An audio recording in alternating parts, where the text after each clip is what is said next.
Nope. Nope. It's up there. It just does. Well, good morning. It's time for us to gather together and to begin our study. Let me point out to you that we are almost a lesson behind in this, which it really surprised me that it took us this long to get that far behind. But what we're going to try to do through all of this, there may be a lot of lecturing that I will give to you, and then you're just going to have to accept what I say. I'm not saying you have to agree with what I say, but you have to kind of listen to what it is that I'll be talking about just so we can kind of keep the flow going. I will tell you that, is it next week, Tim? Is that when it is? Yeah, a week from Wednesday, that's right. A week from Wednesday, I will actually be gone. Thomas Wilson decided to get married. And instead of getting married in Kingsport, he got married. He's getting married somewhere close between Knoxville and Chattanooga, so I have to drive down there. And so as a result, Tim is going to be subbing for me. And whether or not he's going to mess things up or clear things up depends upon how he handles the class itself. I've given him my material so that he might be able to at least see where I'm going with it. So anyway, hopefully he won't create, we talked about this last night, opening a can of worms that I can't close because that would be rather challenging. So Tim will be teaching the class a week from Wednesday. And that's something I wanted you to be aware of. And again, also, we're supposed to be in lesson 15 today, which is chapter 14 of Revelation, but we are in chapter 13 instead. And we're going to try to do our best to we will get through this chapter. Whether or not we touch into the next one it's going to depend upon how the class goes. But I would also tell you that I have question sheets, and they're up to date. So they're all in the back there, and everything that I have done, at least up to this point in preparation, is online. So you can get to the member section of our church website, and you can download this material if you want to have it ahead of time. So today we are going to be here in Revelation 13, and we're going to be looking at the beasts that are spoken of within this particular chapter to try to essentially identify who they are and what their role is in all of this, and hopefully it'll be something that will be, that I want to try to make clearer, because obviously it is something that is quite complicated, and we'll do what we can in order to be able to get through this. Okay, so let's begin with a word of prayer. Father, we are grateful to you for this opportunity to be together, and we pray that your presence would be with us today. We pray, Father, that as we open your word and look into it, that we might come to a better understanding of the things that you have for us to know. And Father, we pray that you would help us to always strive to be faithful to you and the lives that we live, that we might be able to eventually take our place in the new creation that you are preparing for those who are faithful to you. Please bless our time together. We pray that in all things you would be honored and you would be glorified, for we pray in Jesus' name. Amen. Okay, now on last Wednesday when we started this, I was making the observation to you, and again I think it's important that we review this a little bit, that when you look into the 12th chapter, this is the figurative language of the woman, the child, and the dragon. And I pointed out to you that the dragon is Satan. That's made clear from what is revealed in this 12th chapter. And you also see that the child is clear. That's talking about the birth of Jesus. The woman is the one who tends to be a little bit more complicated. And I suggested to you that at least initially what the woman is identifying is faithful Israel who brought Jesus into the world, that Satan was trying to keep from happening, or once he came into the world, to destroy him. And that goes right back to the very beginning of when he actually came into the world, as it is revealed over in Matthew's Gospel when Herod the Great actually tried to kill him. So there is that, and we saw how it was that Jesus has been victorious, that he ascended to heaven, he's been exalted, and where he is now ruling upon his throne. And so that effort of the dragon, or that effort of Satan, has been thwarted. And so what happened then, as we saw, is that he turns his wrath and his rage against the woman. And here's where you begin to see a gradual changing of the meaning of the woman. It's still the faithful people of God, but now it takes on a much broader context in which it's not simply talking about ethnic Israel, but it's talking about all people from all nations, all races, who now are a part of his church. And that church is now who he is focusing on. That is, who Satan is focusing on, because he can't defeat the child, so he goes after the woman.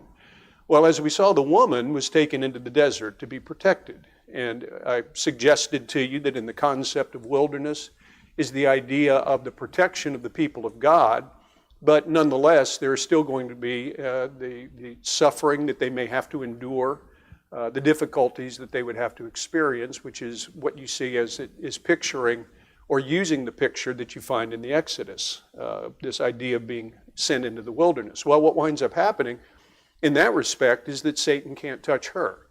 And so I suggested to you that that means that the church in its universal sense could not be destroyed by Satan.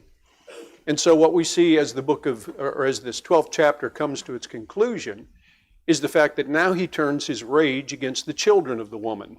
And that I suggested to you, instead of talking about the church universal, is talking about individual Christians, and how it is that now he is going after those who are individual Christians, doing what he can to undermine their faith and do everything he can to destroy them. And so as we see then, there are two efforts by Satan that have been thwarted, and because of his rage, he now turns it towards those who are individuals, who are children of God. And again, I believe that that is clearly demonstrated in verse 17, at least symbolically clearly demonstrated, when he said, "Then the dragon became furious with the woman, went off to make war on the rest of her offspring, on those who keep the commandments of God and hold to the faithful testimony of Jesus." So you see who he's gearing his rage towards. But then as the chapter ends, it ends with him standing on the sand of the sea. And that then takes us into the 13th chapter, where now what we are seeing is Satan raising up his allies, those who would work with him in order to accomplish his purpose, and that is seeking to destroy the faith of those who have placed their faith in this great king who has already been victorious. Okay, so that's where we are as far as the context is concerned. Now what we're trying to do is to identify who are these beasts. And I pointed out to you right at the very beginning the symbolism of the sea, where he is standing on the sand of the sea, and this beast, the first beast, rises from the sea. And I suggested to you that what you're seeing there is, again, symbolism that is actually taken out of the book of Daniel, in the 7th chapter of Daniel, where Daniel saw 4 beasts that would come up out of the sea. This is found over in Daniel chapter 7, where he saw 4 beasts who would come up out of the sea and make life very difficult for Israel. And those 4 beasts he identifies in Daniel 7 as 4 kingdoms, or 4 empires. Those empires being Babylon, the Medo-Persian Empire, and then you have Greece, and then you have Rome. So those are the 4 kingdoms, or the 4 empires that Daniel saw. And this is what John is borrowing from, as he takes that symbolism and now he tweaks it, and he makes application to what it is that these Christians are experiencing in this period of time. And I would submit to you what all Christians experience throughout time. And I'll develop that point a little bit further. Okay, so here we are now trying to figure out the beast, and just exactly who these beasts are. There's 2 of them. There is the beast that comes from the sea, and then there is the beast that comes from the earth. Now, the earth beast is going to be later on referred to as the false prophet. And as we will see when we get even further on into it, particularly when you see the conflict, the battle that is actually ensuing, the false prophet is no longer going to be in the picture, at least not in any kind of a major way. It's just going to be the beast who is going to be focused upon, and the conflict that goes on as a result of that, which we will get to as we go through all of this. But the thing we need to do now is to do our best to try to identify who is this beast that comes out of the sea, that rises out of the sea, who then uses, or I guess you could say empowers, the beast that comes from the earth. And so with that in mind, this is where we are going to begin as we talk about this beast that has come from the sea. Okay, now the first observation that I would make is, once again, we need to understand that the imagery that is being used here is taken from the book of Daniel. because when you look at Daniel's account of the different four beasts that he saw, the first one being Babylon, I pointed out to you, was described as a lion with eagle's wings. The Medo-Persian Empire, which conquered Babylon, is described as a bear. And then you have Greece, which is described as a leopard with 4 wings and 4 heads. And then finally you have Rome, which is described as an exceedingly strong beast, having iron teeth, bronze claws, and 10 horns, speaking arrogant things. Now that's taken out of Daniel chapter 7. Now when you come to the book of Revelation and you begin to see this beast that John sees, what is the one thing that is clearly identifiable with respect to comparing Daniel's beast with John's beast? Well, 10 horns is a part of it, yes. Okay, it's an amalgam. It is a combination of all 4 of these beasts. And you see that by virtue of the fact that Daniel describes this beast as having 10 horns, which goes back to Rome, the way Daniel described Rome.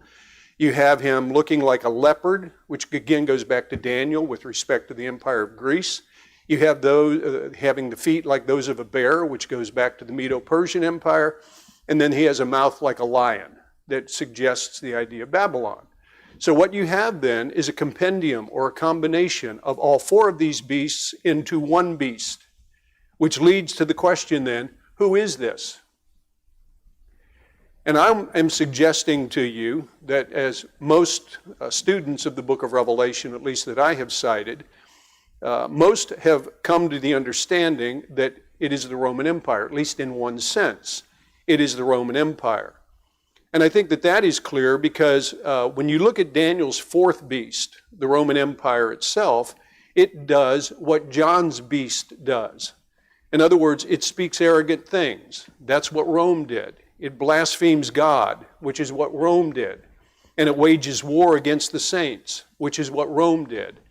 So what you are seeing in all of this then is the fact that in one sense it's the Roman Empire that had been spoken of by Daniel that is now being fleshed out, if you want to call it that, by John in the Revelation. Michael? Did you say that it's the power of the state, or would that be like a broader? You think it's more You're ahead of me. About Rome, or is it more like You're ahead of me. Okay. Okay, but to answer your question, yes. Okay, so the point that I'm making here then is that in this one sense, this is that is in the sense of Rome, this is what the Christians of the first century would have identified as the beast that was threatening them. The Roman Empire, which would be obviously wielding its power, trying to do everything it could to wipe out Christianity. And here is one of the areas in which you get into the dating process of all of this. Part of the problem that you have in the dating is trying to figure out, is this talking about the time of Jerusalem, when just before Jerusalem was destroyed, or was it talking about the period of time in which the Roman Empire had finally reached its sort of its conclusion with respect to what would you say, the fact that Rome is this great empire that, particularly under the reign of Domitian, would have exercised all of that power and everything. Well, again, there's differing views on that, different understandings. And my point is that I don't believe it really matters, at least at this point, what particular position you take, because of the emphasis that is actually being spoken of here. And the emphasis that is being spoken of here is the fact that there is this world empire that is trying to destroy Christianity, trying to bring it to its conclusion. Okay, now I personally, as I pointed out to you, I believe that this is the late date, and I think that the internal evidence suggests more strongly that this is talking about the time of the reign of Domitian, but whether that be the case or not, the principles that are revealed here are principles that would apply in any of those particular kind of scenarios. And so the point then that I want to make now is the fact that, so in one sense, it's the Roman Empire. And this is who the Christians of the first century would have identified. But I think it's also important to say that it would be incorrect to say that this is talking about Rome only. Now, Rome is there, but I believe it's wrong just to simply say it is nothing but Rome. And I have some commentaries in which men have taken that position, that this is simply talking about Rome, and I don't believe that's the case. Now, as Michael pointed out, and here's where he got a little bit ahead of me, as Michael pointed out, the beast is bigger than Rome. And it's bigger than Rome in the sense that it combines the imagery of Daniel's 4 beasts, that is, these 4 empires, into one. And what that is suggesting then is something larger than any one world empire. And what I would submit to you it's talking about is the very general concept of world empire, period. World empire that pits itself against God and pits itself against the people of God. And I think that this observation, it seems to me, is confirmed by the amount of time that the beast is given to do his malevolent work. You see here in 13 verse 5, where it talks about how that the beast was given a mouth uttering haughty and blasphemous words, and it was allowed to exercise authority for 42 months. Now this goes back to all of that numeric symbolism that goes back to the 11th chapter, where it's talking about the 1,260 days that the outer court would be trampled, the 42 months that the 2 witnesses would be given to testify, and then the beast would arise, and the beast would take these 2 witnesses and would kill them, only to see them resurrected. So what I'm suggesting to you then is that when we understand what the time frame is, that is this symbolic 1,260 days, this 42 months, then I think we get a clearer understanding of the nature of what is being identified here with respect to this beast. Because when you think about, as I suggested to you, the 1,260 days is not talking about a specific period of time. 1,260, 42 months, times, and half a time, they're all the same thing. They're all the same time frame, and thus referring to the same time frame. And so what I have suggested is that these days that are given to the beast in order to be able to do the work that he does is defined by the fact that Jesus has been exalted to heaven and he's coming back again. So within that time gap is this 1,260 days. That's what it's symbolizing. And symbolizing that, what it would be symbolizing then is from the time of his exaltation to the time of his second coming, and Jesus has not yet come back again. And so therefore you have this period of time in which what is happening is that the church is being persecuted, the church is going through hard difficulties as a result of people who stand in opposition to them, and that this time frame is talking about what began with his exaltation, and I submit to you is still going on today. It is still happening because the church continues to be persecuted. People continue to suffer as a result of their faith that they have in the Lord. So, having said that, there's a couple of guys that I would cite who I think have a clear understanding of what this is. One who I've cited many times. He's a scholar that I have a great deal of respect for, even though he's not necessarily a part of Churches of Christ. An Anglican bishop by the name of N.T. Wright, who made the observation that Rome is the obvious and only monster candidate in the first century. But the phenomenon of heartless, dehumanized pagan empires sadly did not end with the decline and the demise of Rome. That is why the sharp relevance of all of this for John's own readers remains in a different guise for other readers to this day. And this is what we can get out of it. When we begin to understand that John's readers of the first century would have understood Rome. But people beyond that, what do we get out of it? And what we should get out of it is he's talking about world empire. World empire that pits itself against God and does everything it can to stop in opposition to him.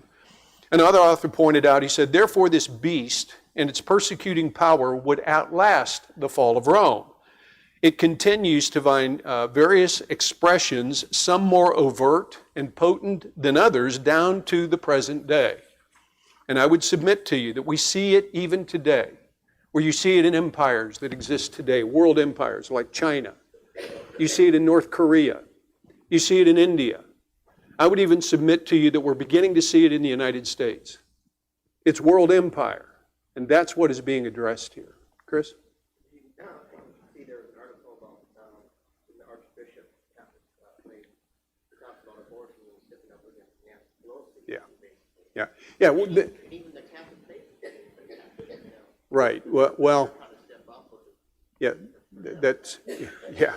Yeah, at least on one issue they've got it right, right? Okay. So, yeah, I think that, again, what we're seeing is that you can demonstrate this throughout history, even up to the present time, the things that are going on with respect to the nature of world empire. World empire, which stands in opposition to God, which is trying to do everything it can to stomp out the influence of God and his people in the world in which we live. That's the 1,260 days. That's the time frame in which the beast is going to function. Mark? I think the overall lesson is that God's people cannot or should not expect help from government.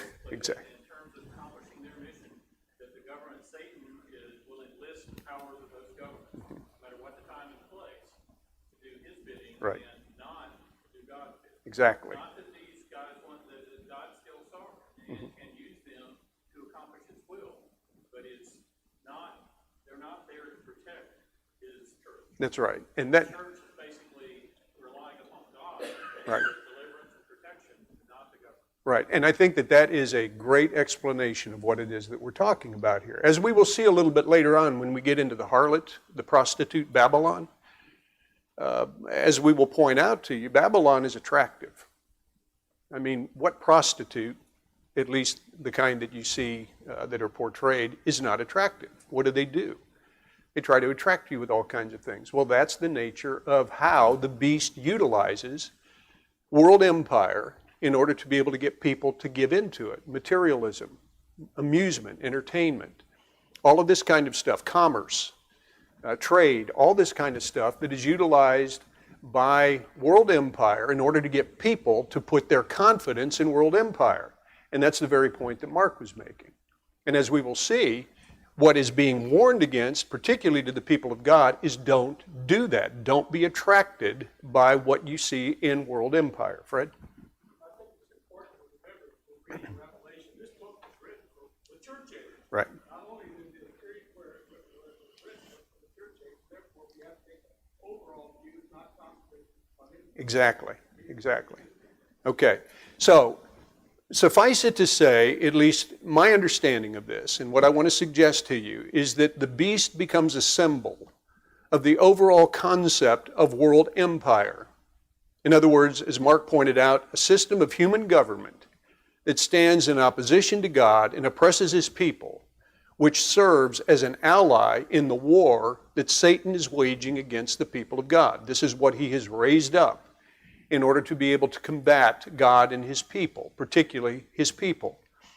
Now, there is one particular thing, and we're going to make a couple of what should I say,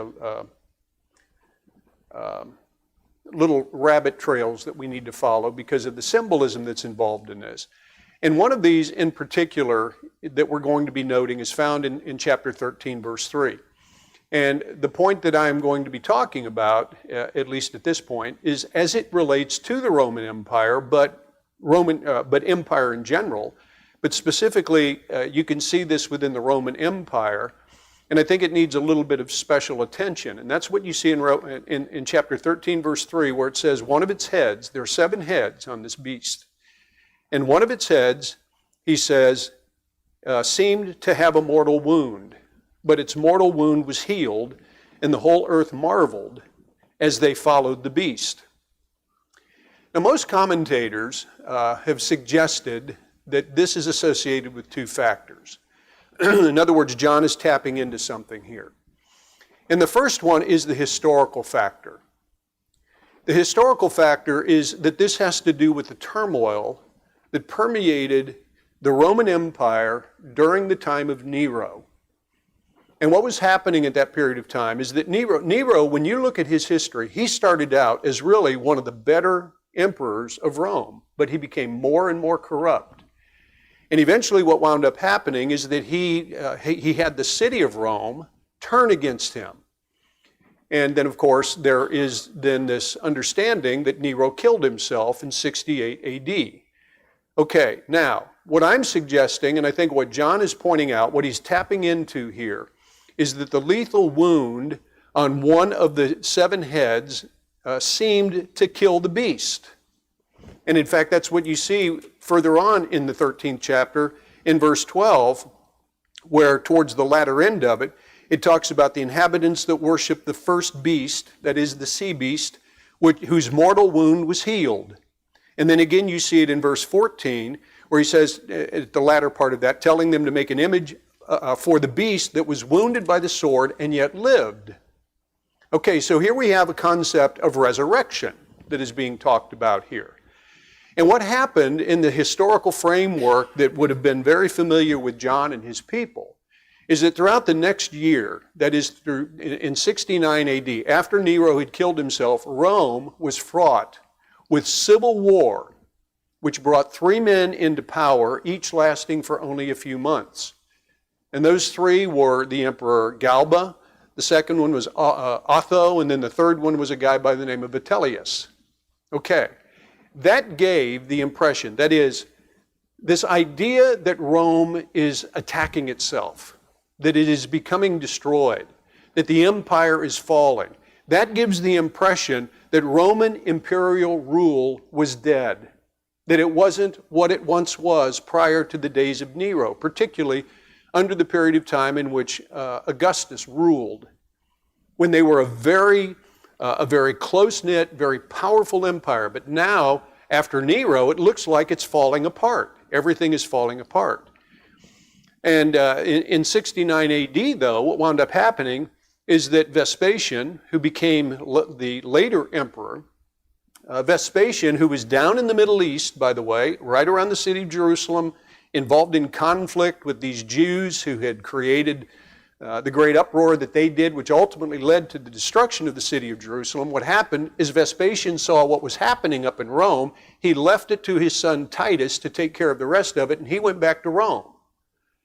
And when he went back to Rome, being the general that he was, and being the powerful general that he was, he restored order within the city of Rome and brought, again, a kind of solidity to the empire, and he established himself then as emperor. And throughout his rule, followed by the rule of his son Titus, and then his other son Domitian, the glory and the power of Rome, which appeared to be dead in the aftermath of all the trouble that was caused by Nero, had come back to life. So that's the historical factor. It looks like empire is dead, but it's been restored. Okay, the other one is the mythological factor. And what this deals with is what is called the Nero Redivivus myth. And basically, what was believed by these the people of Rome during this period of time is that the death of Nero was not really a death, that he disappeared, and therefore what happened to Nero was shrouded in a great cloud of mystery. And it led to all kinds of conspiracy theories about what really happened to him, with 2 main beliefs circulating in the time of John's writings. And the first idea was, people had, that Nero really didn't die, but instead he had escaped to Parthia, which was on the far east of the Roman Empire. He had escaped to Parthia, and he was making plans to return at the head of this vast Parthian army, and he would once again claim power as Rome's emperor. The other idea was that Nero really did die, but he actually came back to life. And he remained hidden until he believed the time was right, and then he would once again appear and take back his throne. Okay, now these are the 2 factors that John is tapping into. And what I'm suggesting to you is that by tapping into what they were familiar with as far as their history was concerned, and the mythology that was just rampant at this period of time, what was happening is that John is letting these first century Christians know that the sufferings that the people under the time of Nero, that the sufferings these Christians experienced did not end when he died. And even though the empire seems to be imploding, which gave the Christians a sort of respite, what John is telling them is that in fact it is going to come back again. And it is going to come back in a much more egregious way, which it did under Domitian. And when you think about, and this is one of the reasons why so many have speculated that the writing of the book of Revelation is during the period of Domitian, is that when you think about the persecutions that Christians experienced during the reign of Nero, it was limited to the city of Rome. That was all. But after, when Domitian came into power, he took it beyond the city of Rome to the entire empire. So that now it didn't matter where you were in the Roman Empire. If you were a Christian, then you were in danger. And so the idea then, I believe that John is trying to get across by this idea, this resurrection, is that it appears world empire under Rome, particularly, had died. But it's brought back to life. That is, it only appeared to die because it came back, and it came back with a vengeance, as it was led by, starting initially with Vespasian, up to this period of time in which Domitian ruled. And so, again, it's John tapping into these to let these Christians know that sufferings are coming. They're going to be even harder than what you anticipate. You're going to go through some difficult times. And so I believe that that's the picture that is being painted here. And one of the things that I think is important to understand, that when the Roman emperor became sort of the personified vision of Rome itself, Rome was considered to be a god. And the way Rome was then worshipped was through the emperor. And I'll have some more to say about that in a minute. There was emperor worship that was actually being done, which was done in order to be able to solidify the Roman dominance over the empire. And once Rome and its emperor becomes God, then there is no other room, there's no more room for any other god that would claim any kind of power and any kind of authority. And I think that that is what he is implying in verses 5 and 6, when he goes on to say in here, the beast was given a mouth uttering haughty and blasphemous words, and it was allowed to exercise authority for 42 months. It opened its mouth to utter blasphemies against God, blaspheming his name and his dwelling, that is, those who dwell in heaven. And it was also allowed to make war on the saints and to conquer them. That goes back to what we saw earlier when the witnesses were conquered. He goes back and he conquers them, and authority was given to it over every tribe and people and language and nation. And so once Rome becomes emperor, there is no other room for, that is, once Rome's emperor becomes God, there is no other room for any other god. And for anybody who would have the wherewithal to worship any other god than the Roman god, at least as the head of their pantheon of gods, if anyone refused to worship Rome and to worship its emperor, as the Christians knew they had to do, then obviously they were set on a collision course. And that's what verses 7 and 8 are all about. He is allowed to make war on the saints. Verse 8, and all who dwell on earth will worship it. Everyone whose name was not written before the foundation of the world in the book of life of the Lamb who was slain. So immediately, once empire is restored, now they are requiring everybody to yield and bow down to Rome. Christians are not going to do that. So what's going to happen to them? You're going to suffer. And that's what John is trying to get across to I believe, his readers, the ones who are reading this, and what we need to understand too, as far as that's concerned. And so I think what we should see in this book then is that the death and the resurrection of the beast, resulting in the beast's followers worshiping him, were in essence worshiping the dragon. And one of the things that I found interesting is that it serves, when you think about the overall picture of the book of Revelation, it serves as a caricature of the slain lamb and his resurrection, which his followers bow down and worship. So you have two things, that it's the same picture, it's just two different entities. And one of them is a caricature. It is what one guy called a parody, in which this is going to fail. But those who follow the Lamb, who has been slain, who is resurrected, and now has those who worship him, these are the ones who are going to endure and will last.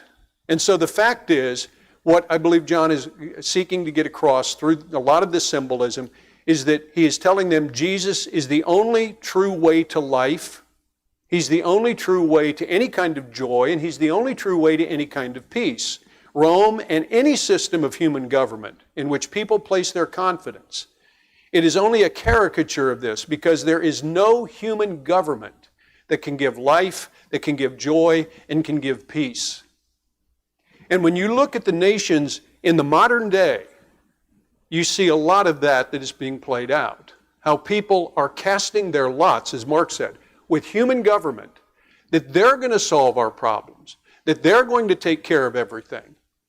And what winds up happening is they begin in their own way to worship this. And as they worship it, then what happens is they fall victim to it. And falling victim to it, then they miss out on what is really true life and true peace. And that is serving the King of Kings and the Lord of Lords. Okay, so with the sobering announcement then, that from an earthly perspective, the beast would conquer the saints, as he says there in chapter 13, verse 7, the reality of the situation is made even clearer to these saints, which is then followed by an exhortation. And so as he says in verse 9, if anyone has an ear, let him hear.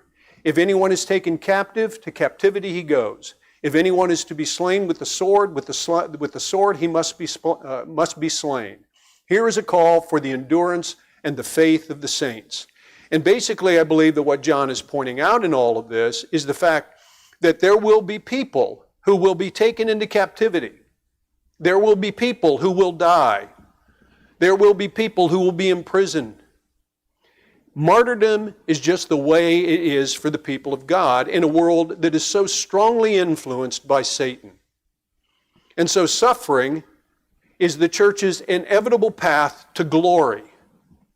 And when you look at some of the clear writings of the New Testament, particularly the writings of the Apostle Paul, you see this in Romans chapter 8, where he talks about that we will be glorified with him if we suffer with him. That's found in verses 16 and 17. And so because this is the way it is, and that's the way it is, the proper response of God's people, as one man put it, he said, it's not to kick and scream, but it is to demonstrate enduring faith. And I believe that that's the point when he gets to that latter part of verse 10. Here is the call for the endurance and the faith of the saints. David? I just got one question here. I couldn't help but think about the wound that was delivered to that, to the serpent's head there, and related that back to Genesis 3. Yeah, but you have to understand, that's not the serpent's head that is being wounded here. It's the beast's head. It is one of his allies. And I know that, but it's sort of a reminder that from the beginning of time, Satan was at war against mankind.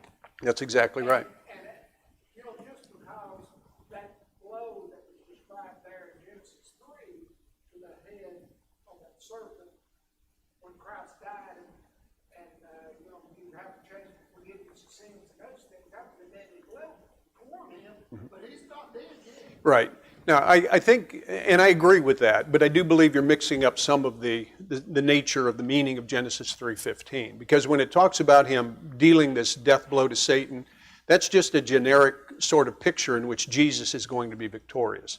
I don't believe it then goes off into what are going to happen to the followers of Jesus. That's developed much more clearly. So I would just, with all due respect, I would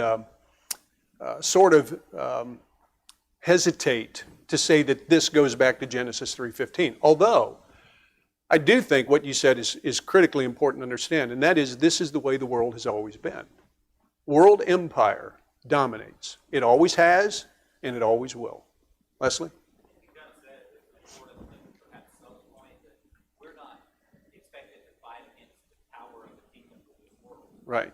And sometimes I think we can start thinking that. Right. Christians are against the power of the kingdom. Mm-hmm. We're only against them if they're acting as an ally of Satan. Right. I think what he's saying here is there's an earth dweller and there's a kingdom dweller. Right. You should be a kingdom dweller. This earth dwelling stuff doesn't matter. Right. It doesn't matter who's in power, what power they have, even if you Right. They're gonna win, the king started. Exactly. And that's the idea where I think this author said, instead of kicking and screaming, we need to endure through the faith. Fred, and then we'll come to you, Cynthia. I think it's important to look at the fact that we're talking about the difference between the physical and the spiritual. Things may well be conquered physically, they can never be Exactly. conquered spiritually. Exactly. And that's the protection that they get in the wilderness that is talked about in the 12th chapter, when the woman is taken into the wilderness to be protected. Cynthia? And to tie in that head that seemed to be killed, kind of like Psalm 146:3, governments will come and go, come and go, Right. come and go, Right. and that's not what's important. Right.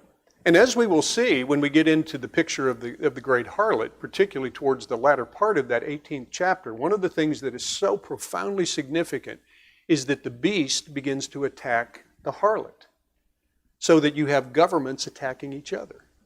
And that's the nature of the world, and that's world empire. How do world empires come into existence? By destroying other world empires. And that's the nature of the world in which we live. And as Leslie pointed out, you can be an earth dweller or you can be a kingdom dweller. Earth dwellers are going to be sadly disappointed. Kingdom dwellers are going to see eventually the fulfillment of what it is that they have placed their faith in. Okay, we got 4 minutes to talk about the beast of the earth, because I don't want to get any slower than what we have. So I'm going to just go through this as quickly as I can. Okay, so the earth beast is vastly different than the sea beast in that it has the appearance of a lamb, which some have suggested is a religious figure, but more likely, I personally believe that it's suggesting the idea of being innocent and being harmless. But the speech is like a dragon, as it says in verse 11, which suggests the content of its speech comes from the dragon who has empowered it. That is, the speech that comes from Satan. And what kind of speech comes from Satan? Lies. Okay, so having received its authority from the sea beast, the earth beast's mission is to make those who dwell on the earth worship the sea beast. That is, to worship pagan empire, manifesting itself in John's day through Rome and its emperor. And the way it does this is by performing these great deceiving signs, marking those who fall for the deception and give their allegiance to the sea beast, or killing those who refuse to give their allegiance. Okay, so what this seems to be signifying, let's get caught up here. What this seems to be signifying, at least it seems to me, is a religious figure that is subordinate to and under the control of the pagan empire, which is confirmed by the fact that later on the beast is actually called a false prophet in the 16th chapter. And it's important to note that this religious figure is not identifying one person. And I say that because so many times in so many commentaries, particularly for those of us who might, for instance, use the old Gospel Advocate commentaries, John Hines was the guy who wrote it. Some people use E.M. Zare. It goes back to the old Reformation mentality, and that is we got to find everything we can to attack the Catholic Church. And so therefore they said that the false prophet was the Catholic Church. Others have said it's Islam. What I want to suggest to you is that it's not identifying any one person or any one establishment. And just like we noted in the concept of pagan empire signified in the sea beast, this earth beast is not speaking only of Rome and how it implemented the worship of Rome. This religious figure is signifying any subordinate group that pushes the ideology and the agenda of whatever godless empire exists.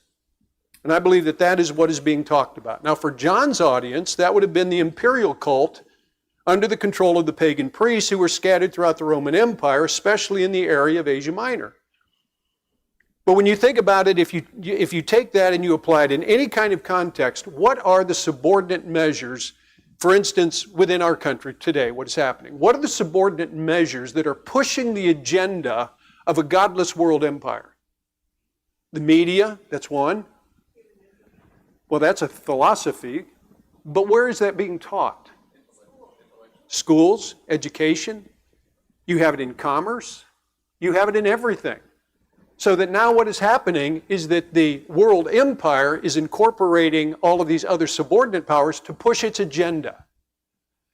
And I think that that's the point that John is making here. Again, Rome, or the Christians of the first century would have seen Rome and the imperial cult. But we can't limit it to that. And so the mark of the beast, boy howdy. When you get to the mark of the beast is like the seal of God, which has been applied to his people. And it's not literal.